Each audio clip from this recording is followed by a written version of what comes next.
I'm Cyberdarsh. I'm a cyber systems engineer, and I'm on social media teaching cybersecurity and IT. All right, guys, another video in our Home Lab series. We've been doing group policy, which if you're not familiar with group policy, it's essentially a way to manage the Windows computers in your domain at scale, right? So you don't have to walk up to each individual system or remote into individual systems and make configuration changes.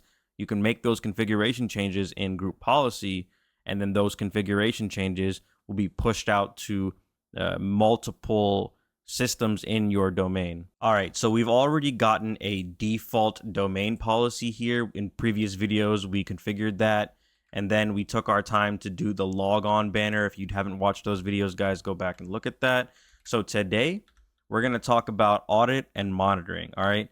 When we, later in this home lab, when we stand up some kind of centralized SIEM, some kind of centralized logging and monitoring solution, that solution is going to need to pull logs from the actual systems in our environment. And that stuff doesn't happen automatically, all right? Your Windows computers is by default logging some events, but not all of the important events that your typical SOC or your security analyst would want to see when they're looking at the environment, looking for bad actors and malicious activity, right? So what we want to do, instead of individually logging into these Windows computers and turning on certain audit logging, we're going to do that via group policy. So I'm not going to put that in the default domain policy or the logon banner. What we're going to do is right click and we're going to create another GPO. This one we're going to call security hardening.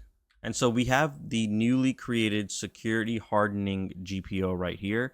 But now let's actually make the configuration changes within this GPO so that it gets pushed out to our environment.